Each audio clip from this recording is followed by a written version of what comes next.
The Majority Report with Sam Cedar. It is Monday, November 25th, 2019. Wow, damn, this year is going by fast.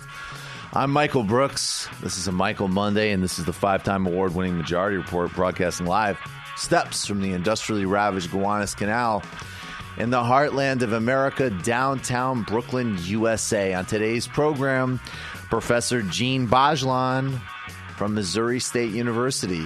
There are protests happening across the Middle East, Iran, Iraq, Lebanon. Why? What connects those threads? Plus, the betrayal of the Kurds. Every day it gets clearer and clearer. It had nothing to do with any type of dismantling of U.S. empire in the Middle East. Those forces have been redeployed to protect oil fields, among other things. We're talking about Turkey's latest moves and the Trumpian delusion across the greater Middle East region. Bolivia's coup government has named former President Evo Morales as a quote-unquote terrorist.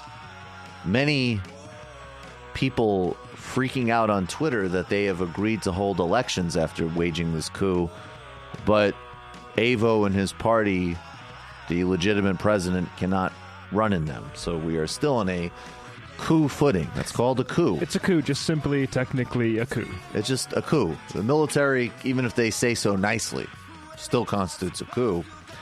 South Bend's prominent African-American leader endorses Joe Biden in a direct rebuke to Pete Buttigieg. Burn. New footage of Pete emerges showing that his views of race and education are demented. 13 people have been killed in southern Iraq in the worst days of protests. Reports that potentially over 100 protesters have been killed in Iran. Hong Kong elections see pro-democracy groups make big gains.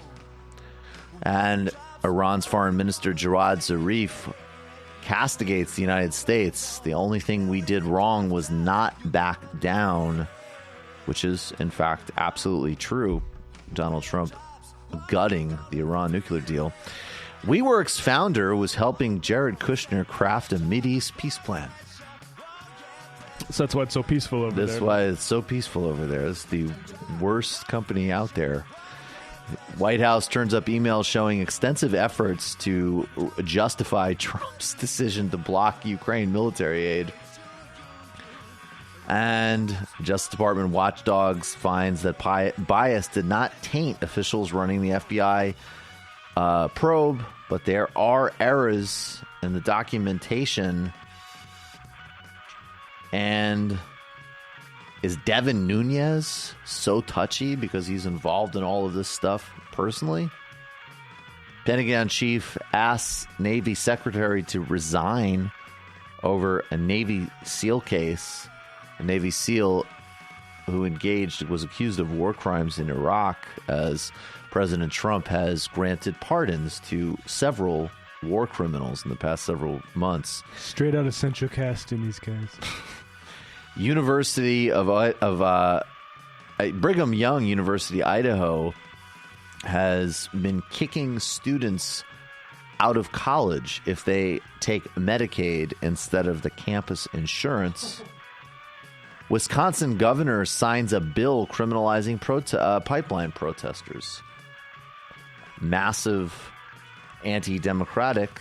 And why are Democrats still doing favors to oil companies? Maybe because many of them are also the pawns of oil companies. Also, I should just say, as the North Dakota correspondent here, there's a massive spill on the Keystone pipeline in North Dakota that is surprisingly bigger than the oil companies originally said it was. And in related news, the Patriot Act has quietly been ushered back through Congress and reauthorized by Democratic leadership. All that and much, much more on today's Majority Report. But first, let's go to the UK. It looks like an uphill battle. the right wing of the Labour Party, the Lib Dems, a biased press, a corporate oligarchic class, a one-dimensional fixation on Brexit, even as Jeremy Corbyn has emerged with really the only workable position on Brexit, have really conspired to hurt Labour Party's poll numbers, even though if you could step back a little bit and think about this a little bit rationally, this Labour Party is the only thing that can save the UK from just full catastrophe. I mean, the UK is already in decline. It is not an empire, obviously. It is also not going to be Singapore or Dubai. Obviously, leaving the EU is a massive own goal, a huge undermining of its strategic position, but it also reflected, of course, the same broad populist anger that can manifest in smart ways or manifest in incredibly destructive, stupid ways. Trump, Brexit, all the rest. Especially when there's no real left alternative. There is a real left alternative in the UK. The Labour Party has put forward one of the best manifestos really of modern politics. You're talking about incredible plans on housing, climate, labor, wages, and safeguarding the NHS, which will be not only on the chopping block if the Tories get a full majority. I have no doubt that privatization schemes are in the works. So if you want Donald Trump, and believe me, there's a whole bunch of, you don't want to hear about United Healthcare or Oscar or Cigna or any of these other horrifying companies. If you're in the UK and you've managed to not have to deal with any of these to get your healthcare taken care of, believe me, you don't want to vote for Tories or Lib Dems and change all of that. And it's going to take a lot of thoughtfulness and a lot of effort because the deck is stacked in the Tories and the right wing's favor. I don't know why this happens. There's a lot of theories. The BBC and the British press in general has been virulently anti-Corbyn in the most vitriolic, personalized, dishonest, insane, and unhinged terms. I don't know why this happened. It was bizarre. It is a bizarre cut. And Boris Johnson should be getting this question every day because he's absolutely dishonest. He's absolutely reckless. And he absolutely will continue to be. I mean, that's what's incredible. He already has been a disaster as prime minister. He'll continue to be. Check out this clip. This is from the 22nd. I see. They do it. They do 22, 11, 19. Yeah, excuse me. I got a little confused there. Yeah, 22nd month of the year. Check this out. This double November. It does feel like we've had twice as many months this year. It does.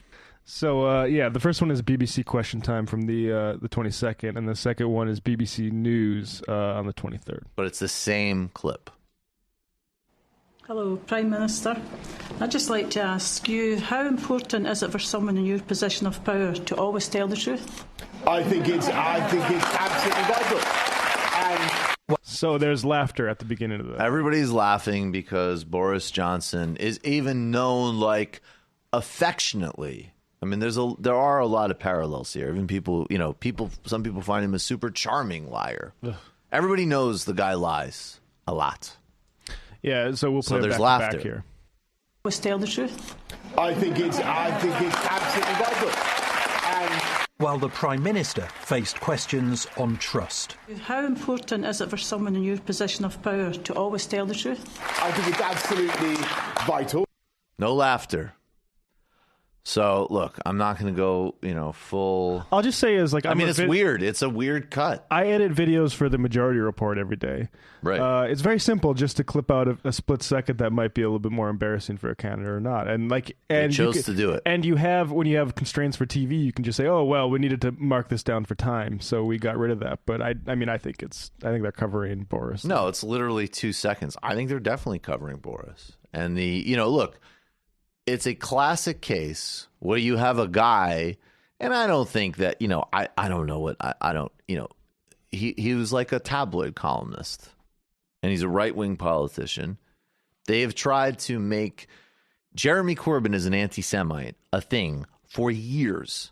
because he has a principled objection to Israeli apartheid. And he said a couple of tone-deaf things, and there's a few tone-deaf things, not many, frankly. He's also fought against anti-Semitism and racism in all forms for decades. Yeah, but he liked an unfortunate Facebook photo. No, or painting. Right. Versus the dozens of articles that Boris Johnson has put out, which, by the way, I don't, he was a friggin' shock jock tabloid columnist. But this barely gets any attention. And not to mention his actual record of empowering xenophobia, racism, and just pure lies. I mean, this guy was at the front lines of a Brexit campaign that said all this money that supposedly goes to the EU, yes, it goes to the EU, but it is more than up for in terms of the benefits of the UK economically. That can just get turned into the NHS. Please. And now he's saying that he's going to pump all this funds into the NHS. A lot of it is pre-allotted money anyways. And he's fundamentally dishonest. And if you elect him with a clear majority, you're going to have a bad Brexit, and you're going to have another round of austerity and all of the xenophobia and right-wing populism and bigotry that goes along with it. So smarten up. Friends don't let friends vote Lib Dem. And there's a unique opportunity with the Labour Party here. It's just amazing to me. Haven't you learned the lesson about the Lib Dems? I don't know. Yeah, the Lib Dems under a leader who is certainly more impressive than the current one. And by the way, that just means not totally. Are you kidding me? It's seriously. I mean, Cameron is historically bad. No, Clegg is definitely historically. Clegg. Bad. Okay, Nick Clegg. Right. Cameron was the conservative, but they're the same person.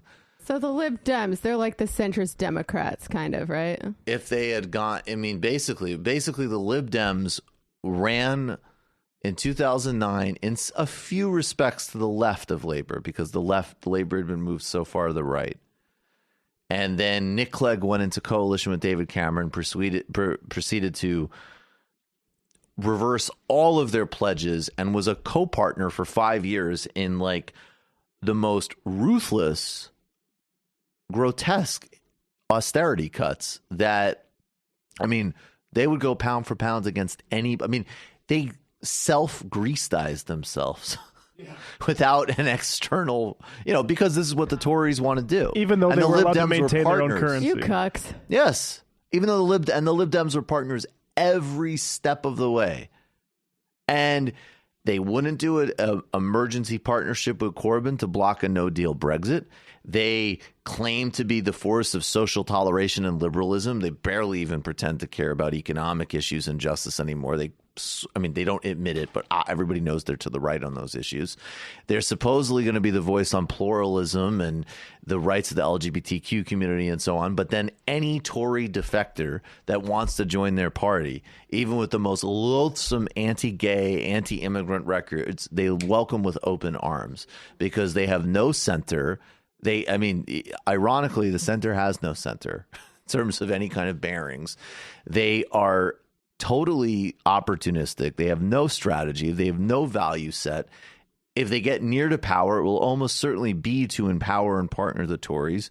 And I guess, Nick Clegg would give a John Stuart Mill appreciation speech while he sent millions out of their homes and others to early deaths with Tory cuts. This new leader, I don't even know. She'll go on Question Time and say what her top 3 favorite Bruno Mars songs are or something. She's literally I'm sorry. Anybody can raise themselves in stature in their new positions, which she is not. And her background is literally, I think, as a FM radio programmer. And so this is we want to vote for a sociopath Oxford rich boy with a litany of racist, sexist, and xenophobic charges, who clearly is going to devastate the UK economically and from the perspective of inequality, than a cynical party whose main record in government is partnering with the Tories to radically increase poverty in the UK. And we all need to do this just to prevent a couple of decent Labour Party politicians who desperately want to do a green housing initiative and protect the NHS and don't want to be complete pawns to U.S. empire and occasionally speak out on a human rights issue or two. I feel like Trump. How stupid are these people? And he's down by 10 points? How stupid. How stupid. I can't believe it. Their press is so terrible over there. Their press is horrible. That's true. Don't vote low ours energy. is bad, but theirs is definitely worse. Theirs is really bad. When it comes to preparing your children for the future, there are a few better ways than helping them learn to code. It's easy to get started with BitBox. BitBox is a monthly subscription box that teaches real computer coding for kids 6 to 12. Every month, a beautiful set of app creation projects arrives on your doorstep, and each box comes with a new theme, like animals or robots. Kids simply follow the instructions on the project card and type the app's code on the BitBox website. Within minutes, the kids can build their first working app and play with it on any smartphone or tablet. Now, I should say, I looked, obviously, because I consider my skill set to be that of probably about a 10-year-old on technology.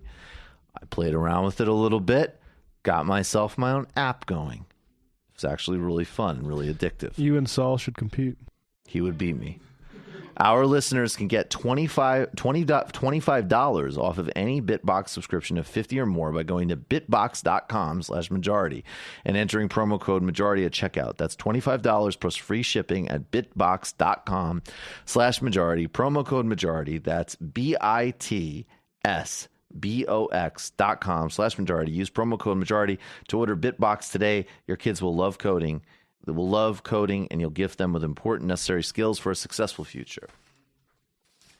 Quip wants you to know that the one single discovery that matters most for your dental health. It's simple, that if you have good habits, you're good. That means brushing for 2 minutes twice a day and flossing regularly, no matter what brand you use. Quip makes that simple, starting with an electric toothbrush, reliable floss, and anti-cavity toothpaste. Quip's electric brush has a sensitive sonic vibrations with built-in timer and 30-second pulses to guide a full, even clean. And the Quip floss dispenser comes with pre-marked strips to help you use just enough. Since Quip delivers fresh brush heads, floss, and toothpaste refills to your door every 3 months, your routine's always right. And yes, shipping is free. Join 3 million healthy mouths and get Quip today, starting at $25. I love Quip. It is all of the things they said. It's incredibly easy to use. By the way, and the floss is not too tough either. It's smooth. You get some tough floss from the drugstore. It's like they're trying to hang you with it or something. It's really intense. This floss is smooth. It does the job very well. And of course, for me, I travel a fair amount. I love how easy the Quip is to pack. If you go to quip.com/majority right now, you get your first free refill. That's your first free refill at getquip.com/majority. That's GETQUIP.com/majority. Quip, the good habits company. We're going to take a brief break. We'll be right back with Djene Bajalan.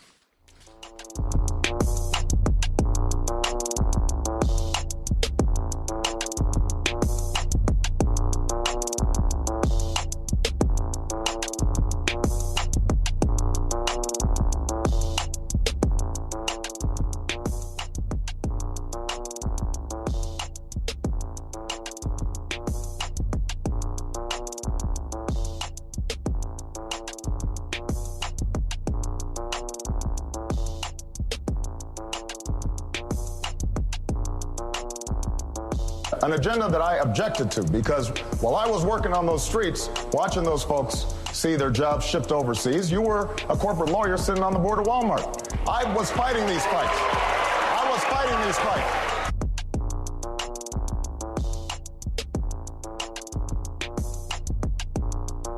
$10,000.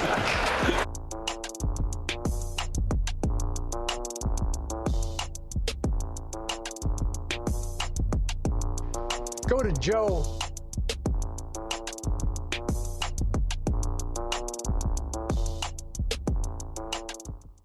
Welcome back to the Majority Report. Joining us now is Djene Bajalan. He's a professor of history at Missouri State University. Djene, thanks so much for being here. Hi, Michael. It's good to be here again. Djene, tell me that one more time. My fault. Oh, he's good. Did everybody hear it? Okay, cool. Djene, my bad. You're here. Thanks for being here.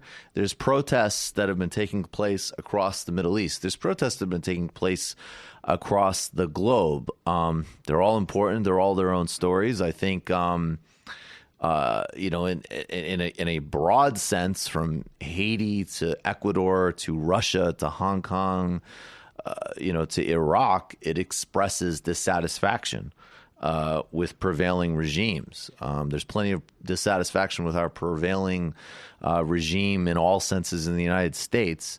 I think in Latin America is extremely important because I think in some ways it's centering basically the complete failure and decimation wrought by capitalism and neoliberalism.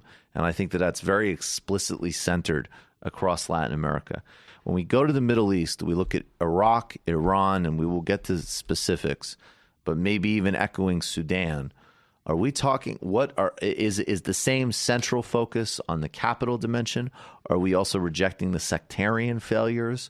What is happening in these protests writ large, Iraq, Lebanon, Iran?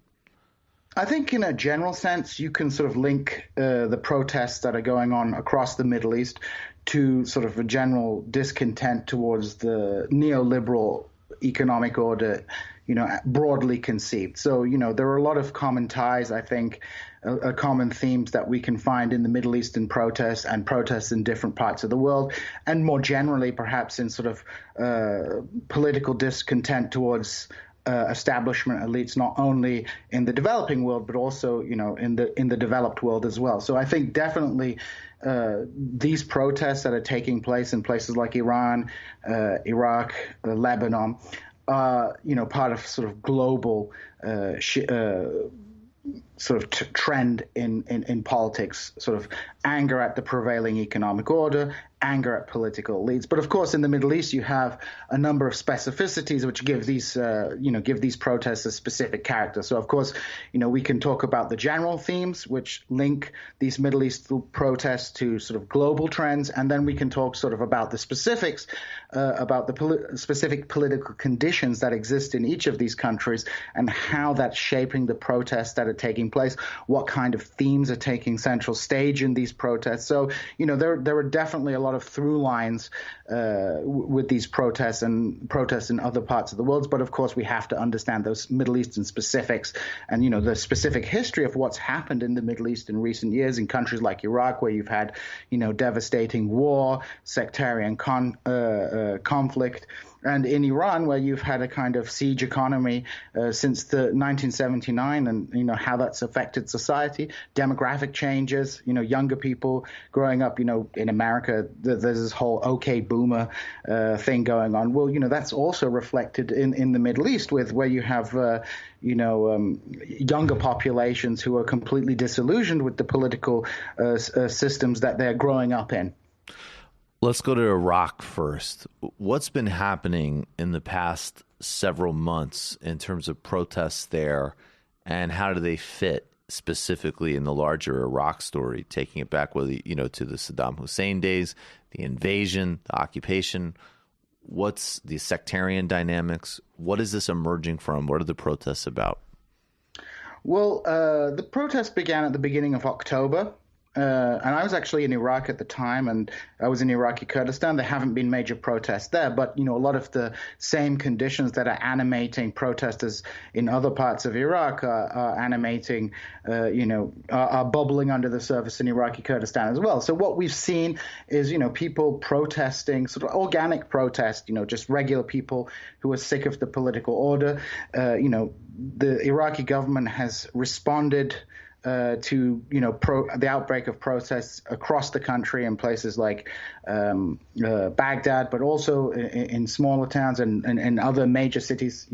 Just yesterday there were protests in Basra in which 5 people were killed and hundreds were wounded, and these the government has responded in some ways with repression, but also with some kind of promises of reforms, cabinet reshuffle, salary cuts to leading, to politicians. But these haven't really stemmed the tide of of the unrest. And, the fundamental issue in Iraq is you still have a country which is, economically in dire straits. I think, the official statistics, 13 million people are unemployed, and that's on a population of 40 million. And perhaps that number, is as high as 20 million. So we don't know exactly. And there's also the issue of underemployment or not being able to make enough money to survive. So we've had, protests breaking out. But what's interesting about these new protests is, of course, they reflect some of the specific conditions that have existed in Iraq especially since 2003. So you had the American invasion in 2003, you had the occupation, and you had a political system that was constructed based on sectarian divisions. Now, this sectarian constitution is not sectarian formally. It's not like Lebanon, where there's like formal power sharing agreements between different sectarian groups, but informally, various positions in the government are, handed over to different sectarian groups. So, for example, the president is always a Kurd, and then you have a prime minister who's a Shia and a speaker of the parliament who is Sunni. There's nothing in the constitution that says that has to be the way it is, but that's the way that it's worked out, because when the Americans came in, they basically sort of set up this power sharing arrangement, which means, of course, you have a political elite which has a vested interest in maintaining this sectarian system, because they can hold on to certain levers of power through their ethnic identity. So sectarian divisions in Iraq, which, weren't invented by the Americans, these divisions have existed in the past, but have definitely been reinforced by the political structures that came into being after the 2003 invasion. And of course, many people in Iraq bought into these sectarian divisions. You had Shias moving towards Shia parties, Sunnis towards Sunni parties, and Kurds moving towards Kurdish political parties. But people are beginning to get sick of this sectarian politics. One of the interesting things about these protests is that they are explicitly, or at least important elements of them, are explicitly rejecting sectarianism, calling for a change in the regime and a move away from this sort of sectarian-orientated system. For example, the Shia majority in the country, many of them are tired of the way that Shia political parties and Shia militias dominate their life. For example, a figure like Muqtada al-Sadr, who was, gained a lot of popularity because of his resistance to the American occupation and as someone who sort of fought against the political establishment. Well, people are tired, merchants, small business people, they're tired of paying, informal protection money, to Muqtada al-Sadr's group in order to maintain his militias.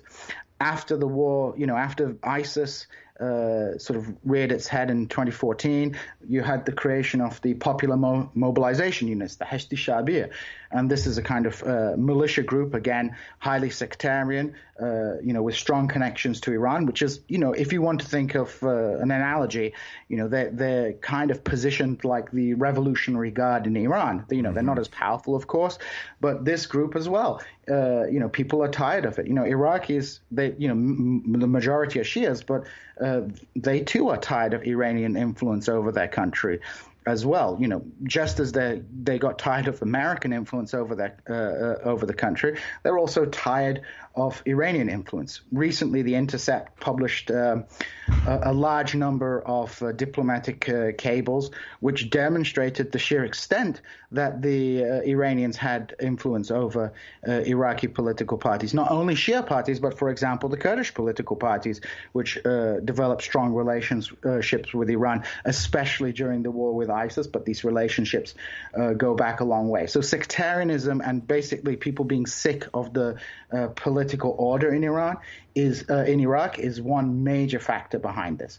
But more generally, go ahead. No, I'm just on Iraq for one more minute. One of the things that's very interesting to me and very disturbing about the Iraqi example is you have, and correct me if I'm wrong, but it almost seems like you have this sectarian model exported from Lebanon, essentially. And I actually, I really think some people should look at some of the real dangers and limits of this model In some ways it can be very important because it can ensure a different group interest, which is obviously vital, but it's also really undermined, broadening out democratic institutions and also creating mass-based delivery and dealing with corruption networks. Because there is a whole other part of the story that I think does actually show that across all of these very sharp divisions there's a 1% political class, right? And even if they're battling with each other, sometimes incredibly violently,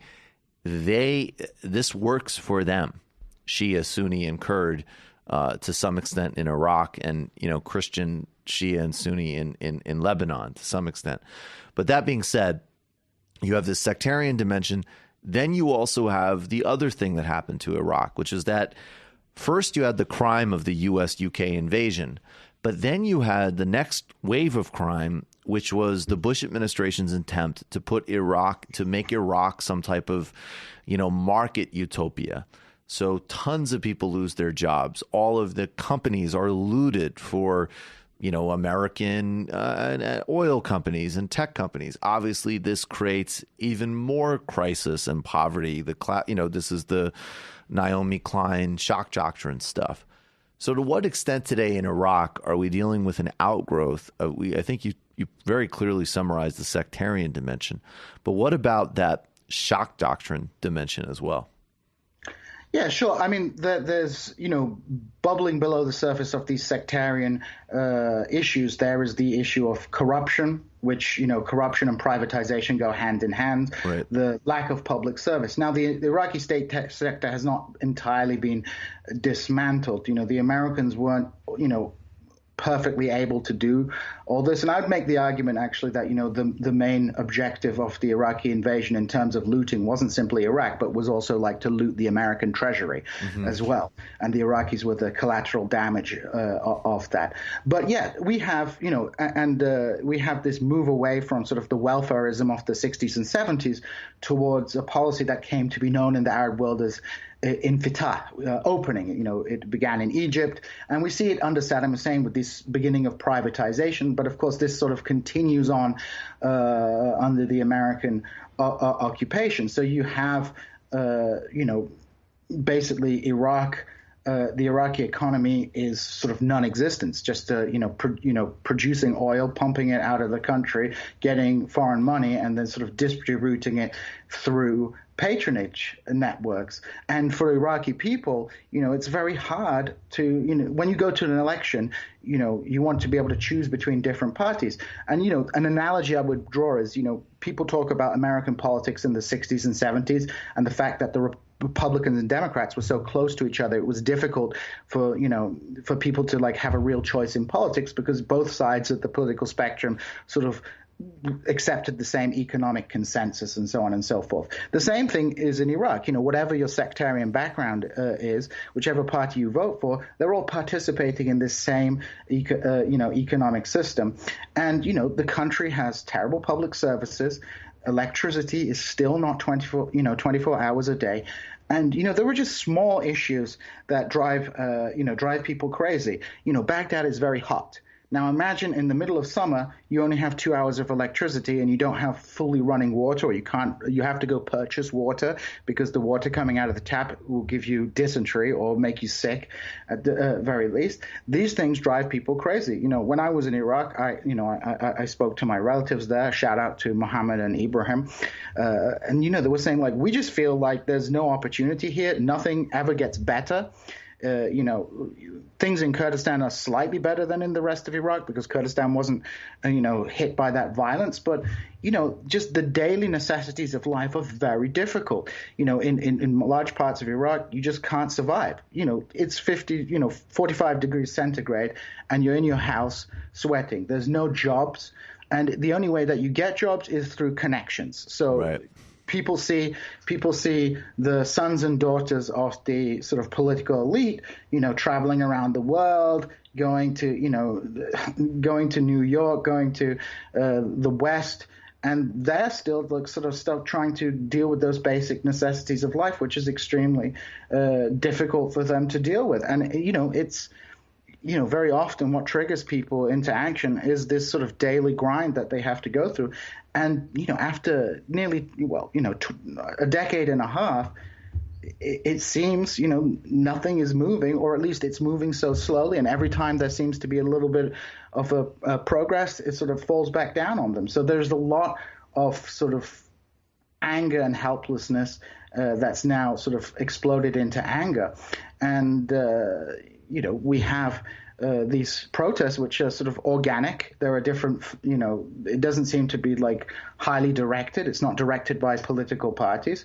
There is I would recommend to your listeners, there are two excellent pieces published by Ansar Jassam, who's an activist in Tahrir Square in Baghdad at the moment, and Shluva Sama. They published a piece in Open Democracy and a piece in Jacobin, discussing some of the issues that, people in Iraq are facing. The poor in Iraq, the vast majority of people, are living in this kind of this nightmare system where they don't feel that there's any opportunity for them to advance. Going to Iran. And before we actually get into this, I think this is worth noting, and let's stipulate right out of the gate. Two kind of general questions, but let's stipulate. Of course, the Iranian regime has a very repressive internal security apparatus that people who have wanted greater openness and freedom, even in a quote unquote non-Western sense, have objected to, including national leaders like President Khatami, who's been severely sidelined, right? And also, that of course there is an ongoing and very aggressive effort from other powers, primarily the United States, to destabilize Iran, whether it be through just a relentless sanctions regime, which threatens a lot of Iranian people's lives, threats of war, and undoubtedly, it would be naive and delusional to think that there wasn't, covert action as well. So that in context, though, balancing that out, obviously, there's a huge amount of dissatisfaction in Iran, and not least of which economic. Iran actually is one of the highest Gini coefficients in the world, which is fascinating because the Iranian constitution, which emphasizes Islam and anti-imperialism, also has a very strong social justice component, and arguably more success on the anti-imperial and Islam component, very little on the justice component, with some reforms by Rouhani on healthcare and other things. He's kind of the Iranian Obama in a way. But putting that all on the table, what do you make of that? Just big picture before we get to the events of the last couple of weeks in terms of what's actually driving what's happening in Iran. Does this echo the labor protests that happened a year or so ago? Yes, I would again sort of reiterate your point. It is possible to sort of oppose American sanctions or American military intervention in Iran without sort of making the Islamic Republic into some kind of socialist, anti-imperialist utopia.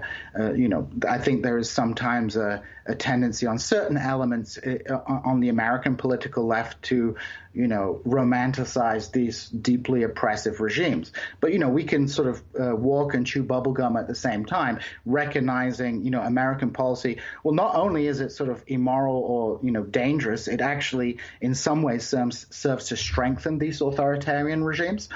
But yes, in a general sense, we've had labor protests in Iran, we've had ethnic protests in Iran, and this latest wave of protests is again sort of part of that sort of general discontent towards the existing political economy of Iran, the way that the economy is structured, who benefits, and again this sort of elite that rules over the country, like in Iraq, where you have a political class which somebody once described it to me as the worst political class in the Middle East. But, Iran has a political class which is very good at statecraft, has a long tradition of statecraft, have been very successful in executing sort of foreign policy. But domestically, things have not really improved very much. And, we have a long tradition shifting towards austerity in Iran. Just as Saddam Hussein, the privatizations began under Saddam Hussein, we see hardliners, the so-called hardliners, and particularly during the presidency of Ahmadinejad, moves towards sort of more neoliberal economics. And in fact, President Rouhani in 2010 published a book, National Security and the Economic System of Iran, in which, he very much sort of came on board with the sort of neoliberal economic consensus, decrying sort of oppressive labor laws which make it difficult for businesses to thrive, talking about the freedom of capital so that small businesses and business people can be entrepreneured, and so sort of pioneered this authoritarian version of neoliberalism in the economy, which, has not really benefited the Iranian people. And so, the trigger for these latest protests was a 200% price hike in petrol. Now, petrol, a lot of commentators have said, oh, well, petrol is already subsidized in Iran. It's cheap. So, they've sort of framed this as ending subsidies. But, for most Iranian people, they're suffering from inflation. They're suffering from the fact that, they have to buy things that are sold in dollars using the Iranian currency, the rials, which are not very valuable as well. So you have sort of, again, this sort of neoliberalism. And of course, to bring it back to the Naomi Klein shock doctrine, the excuse for this is that, well, the sanctions are putting pressure on the economy, so we need to hike these prices in order to sort of pay for social welfare for poor people, which people don't buy. People don't buy that because they see the corruption of the regime. I think we've mentioned it before. They have these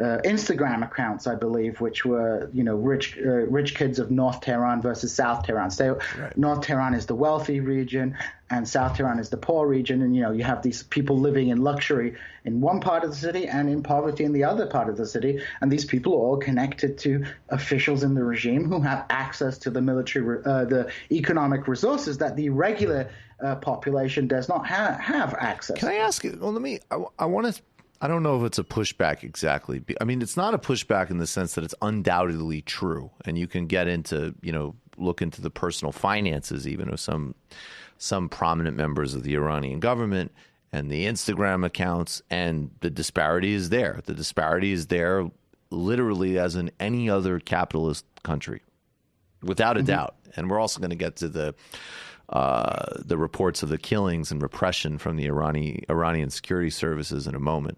But on the other hand, I think what I don't want to miss here, though, is that it's one thing if a government is under aggressive sanctions and the elite still reward themselves at the expense of a general population to some extent. That's undoubtedly happening. At the same time, the sanctions are so systemic and so relentless to the point of, people are not getting their cancer medications. Airplanes are not getting upgraded, so their fleets are more likely to crash. To what? I mean, I guess my point being is great. You shouldn't buy it from from any government when they say that, right? But just as in, is an extreme example, but I mean, and they have far less power as a kind of middle rank power than Iran. But if you go to, if you look at the demonstrations in Haiti as an example, there's a very deep understanding that, of course, the prevailing political system in Haiti and the political leaders, many of them are discredited and corrupt and venile and so on. But the whole system is predicated on a U.S., in that case, a literal colonial IMF, World Bank, U.S. presence, right? Now, Iran, obviously, is a far more powerful country. It doesn't have that same type of U.S. overrealm, but it does have relentless sanctions, which in a de facto way the Europeans are following. The Chinese and the Russians give some business, but it's not enough to sort of make up for it. So not in terms of the response or the corruption of the Iranian government, which I think we can clearly both agree on, but in terms of the scale of the undermining of the Iranian economy and what's driving it. I mean, it seems to me hard that you wouldn't center the sanctions in that at this point because they're so systemic. No, I mean, the sanctions have, been disastrous for the country. There's no doubt about it. But I think, people, I don't think there's, at least among many people in Iran, I don't think there's, any illusions about the United States. There will be certain people who look to it. But of course, people are angry because there are people within the regime who benefit from sanctions. If you have access to cheap dollars subsidized by the government, you can buy up the property and lands of people who don't have access to that money. So, there are people who are able to actually profiteer off these things. So, of course, the sanctions, I'm not trying to take away from the sanctions, but they've exacerbated and brought to crisis point a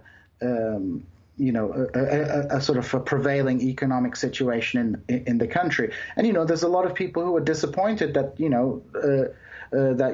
the deal didn't go through, and now the Americans have reversed on it, and they're continuing living in this nightmare. And meanwhile, at the same time, they look and they see the Iranian government spending resources on, military adventures overseas, which may have a logical national security reason from the Iranian government's perspective, particularly sort of due to its geopolitical situation. But, for your average Iranian, they're asking, why are we spending resources in all these other countries when things at home are in such a dire straits? And I think one of the, so obviously I don't want to take away from the impact of the sanctions on the country, which have made things worse. And from another perspective, they forced the regime to close ranks. At the end of the day, to draw an analogy, one of the biggest sort of boosts for the Islamic Republic in its early years was the American-backed Iraqi invasion. It allowed the Iranian regime to consolidate power over its population, to repress oppositions, all in the name of defending the country against external aggression. At the same time, the sanctions play into the hands of these hardliners who are able to mobilize a significant portion of the population around Iranian nationalism and sort of basically portray those people protesting as being the stooges of the CIA or the stooges of the Mujahideen Khalq, this weird opposition group that's backed by people like Bolton. So, the sanctions in some ways have a very counterproductive role if you're hoping to see a democratization or a better regime in Iran, because they, force that regime to sort of close ranks and adopt a more hardline policy. Yeah, I mean, and even that, just the MEK, it's such a perfect example, though, of like U.S., all of these regime change lunatics like Bolton, the conduit is this like terrorist cult type of group, with all sorts of accusations and allegations against them going back to the 80s, including them, participating on the side of Iraq during the Iraq-Iran war, and sort of universal contempt across all Iranian factions. And this is who Bolton and Giuliani and Howard Dean and, a bunch of people who, I mean, probably in some cases just got paid to speak for, it was just a good speaking gig. But before we go off of Iran, I mean, the reports are that a lot of demonstrators have been killed in the last several days. What do we know about that? Well, information has been sporadic coming from Iran because the Iranian government shut off the internet. I think they reopened it today, but they've shut off the internet to the country, obviously learning from the Green Movement and how those protests are played out. But the violence, we're seeing numbers of between 100 or 200 people killed since November the 15th. And the repression certainly seems to be a lot worse than the repression faced by the Green Movement, because you have protests across the country in Tehran, Shiraz, Isfahan, Kazvin, Tabriz, as well as smaller cities. And, in the periphery of the country, in those regions, in Kurdistan, in Khuzestan, the Arab-populated region, and in Baluchistan, state violence is, state violence against these protests comes on top of, already significant repression. And, it looks in certain ways that the Iranians have sort of adopted Assad-type tactics to kind of deploy more violence against the periphery regime in order to divide the movement and things like this. But as I said, previously, the regime, the division between reformist and hardliner is a lot less today because they feel the pressure and they need to, maintain power. And, a lot of people are hoping that that this will end in the overthrow of the regime. I am not particularly hopeful for it because, the regime still has a reservoir of support and it still has a strong military, and they are repressing, they're willing to use violence to repress these protests. Some people, like I said, are calling these protests, CIA inspired, but actually they're organic, and that's one of their weaknesses in some way, because there's no sort of clear objective for these movements, no alternative system. So the regime just closes ranks and represses them in hopes that the problems will go away. Then when the CIA tries to come and organize them, become a disaster. I mean, that's sort of what the lesson is, right? Is you do have these organic. People don't want to acknowledge that. That's a problem. And then there is the CIA element, and then that becomes just a sort of CIA Gulf oil project. And the nightmare is that Iran could degenerate into something like Syria, but in a country of 80 million people. That's the big danger. That's the big danger for these protests. Your phone agrees. Djene, we only have a couple more minutes, but I do want to touch on northern Syria and Turkey. It's been several weeks since the pullout, maybe more importantly, several weeks since a deal between the Syrian Kurds and Bashar al-Assad, and then also this sort of ongoing dance, primarily between Turkey and Russia, with the United States in the periphery, looking to guard oil interests, as they all are in different degrees. But what's happening now? Well, the offensive is still taking place. It kind of lost a bit of momentum, but, just today there were reports that Ain al-Issa is under attack. It's a town in which there's a lot of refugees that have been displaced from this border region. So, the fighting in northern Syria continues, mainly with this sort of Turkish-backed militia group, which is, causing human rights abuses and is clearing out the region, not just of Kurds, but also of Christians and other religious minorities. So we have this kind of, we have an ongoing conflict. Meanwhile, Turkey is being very successful at sort of playing different sides against one another. Turkey, for its domestic audience, is sort of portraying itself as this, almost fighting America in fighting the invading Syria, and, being this Islamic power. It's also sort of making overtures to Russia, but when Erdogan came to Washington, he sort of mobilizes this discourse that we're an ally in the fight against terrorism, and the Kurds in Syria are run by terrorists, so we're fighting those groups. So, Erdogan is playing, a very successful game overseas in managing all these different factors, which makes these different factions, which makes his position quite strong. And, Trump has, acquiesced to a lot of Erdogan's demands. I don't know why, because, a lot of people around him are actually quite hostile to Turkey, but he maintains like this strong relation with Erdogan. And then, inside Turkey, we're seeing ongoing political repression. So opposition voices are being repressed in the country, people who are against the war. And of course, the HDP, Kurdish political parties, their officials across the country are still being removed. Can you talk a little bit about, these are very important, the HDP, we've talked about it before, but can you give people just a minute? I mean, it's a very important political party, and now under Erdogan, some of the most important political prisoners on earth. Yeah, I mean, we have the leader of the party, Selahattin Demirtas, who's still, still imprisoned by the Turkish government.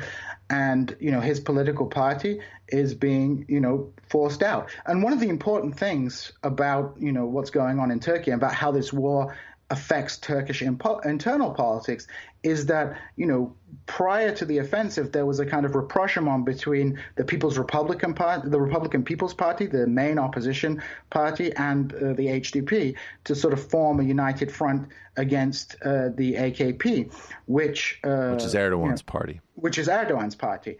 And this rapprochement resulted in the election of an opposition mayor in Istanbul and in Ankara.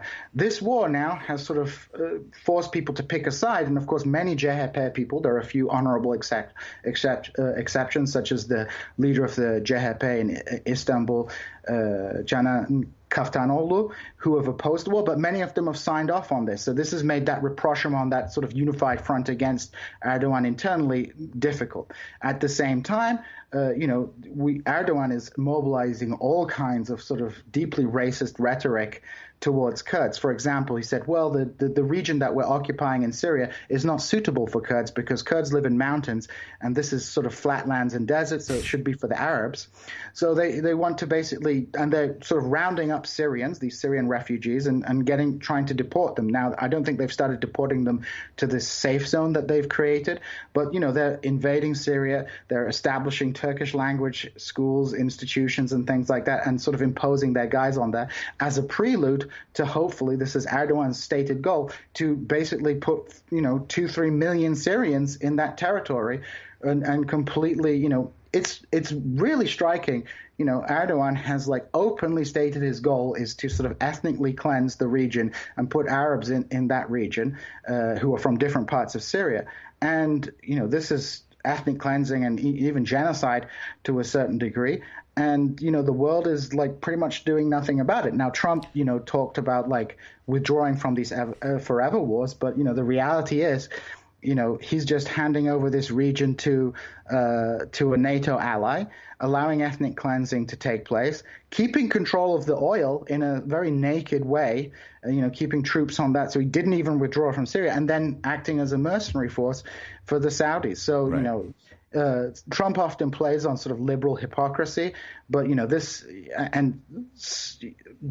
people who think that this withdrawal is a withdrawal or anything to do with sort of winding down the American imperial footprint in the world are really, I think they're clowning about. Djene Bajalan, I can't even ask the follow-up question because that's too perfect a way to end. Djene Bajalan, professor of history at Missouri State University, of course, frequent contributor on the TMBS Illicit Histories. Djene, thanks a million as always. Hey, thanks so much, and you take care of yourself, take Michael. Care. All right, folks, we're going to go to the fun half where we've got some sound to get through and some other business before we take our leave. I had a very full weekend, as did Matt. Coming back from Philly, and then a great event at the Jacobin on Friday, or no, not at Verso Books Friday night. Become a member of the Majority Report today, majority.fm/become a member. That's how this show happens. Check out justcoffee.coop. Fair trade, tea, coffee, or chocolate. And, of course, today's show was also brought to you by BitBox. BitBox is a monthly subscription box that teaches real computer coding for kids ages 6 to 12. Within minutes, kids can build their first working app and then play with it on any smartphone or tablet.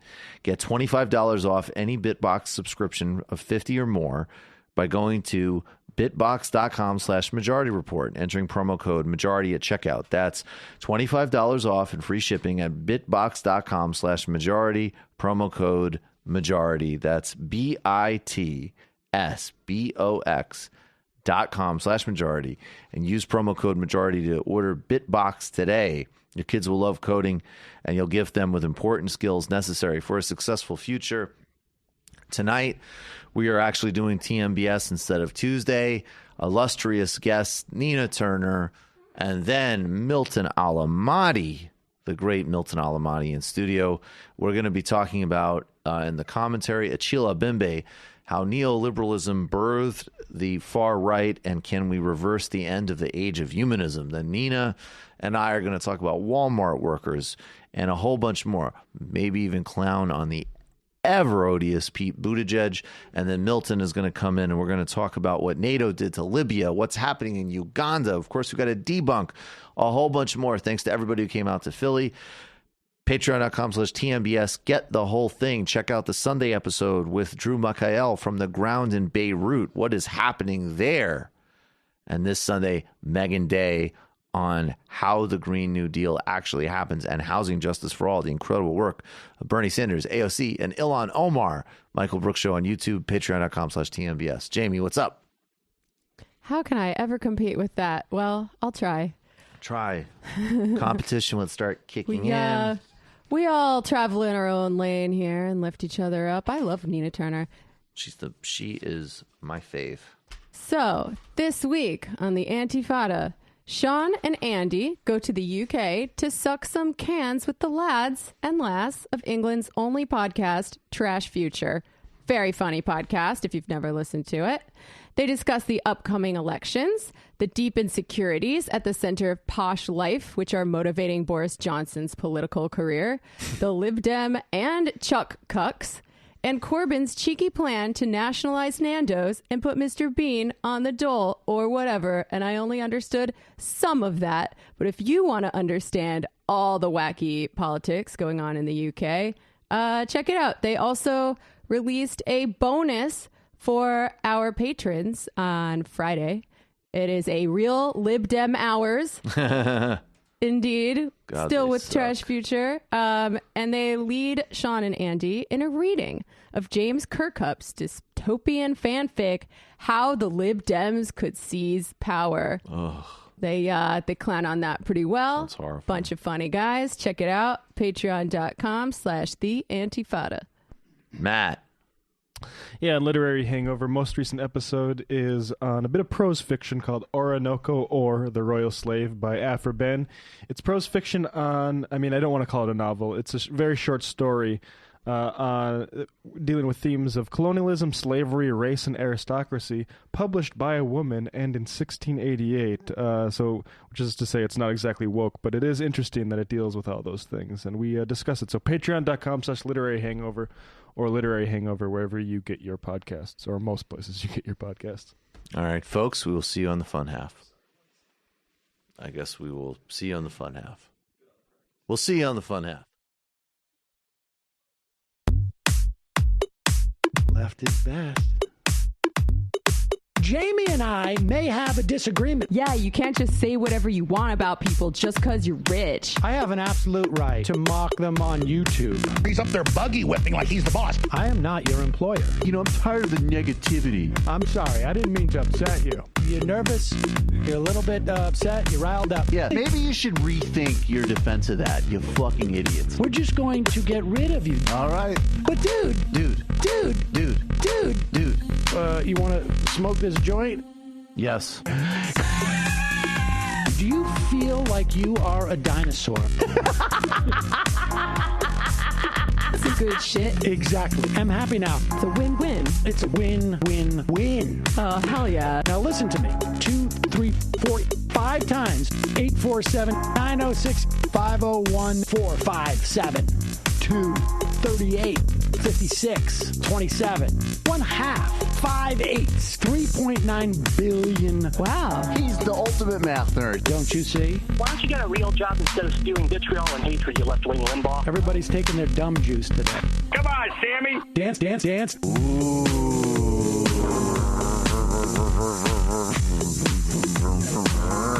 Rand Paul. I had my first post-coital scene with a woman. I'm hoping to add more moves to my repertoire. All I have is the dip and the swirl. Fine, we can double dip. Yes, this is a perfect moment. No. Wait, what? You make under $1 million a year. You're scum. You're nothing. Excuse me? Fuck you, you fucking liberal elite. I think you belong in jail. Thank you for saying that, Sam. You're a horrible, despicable person. All right, gonna take a quick break. I want to take a moment to talk to some of the libertarians out there. Take whatever vehicle you want to drive to the library. What you're talking about is jibber jabber. Classic. I'm feeling more chill already. Donald Trump can kiss all of our asses. Hey, Sam. Hey, Andy. You guys ready to do some evil? Hitler was such an idiot. That guy might be a Nazi. Agreed. No. Death to America.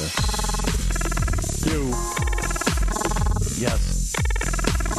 Wow. Wow, that's weird. No way! Unbelievable. This guy's got a really good hook. throw our hands up. Ooh. Wow. But Sam, I got to get off. No worries. Let's. I want to just flesh this out a little bit. I mean, look, it's a free speech issue. If you don't like me, Hey, shut up. Thank you for calling into the Majority Report. Sam will be with you shortly.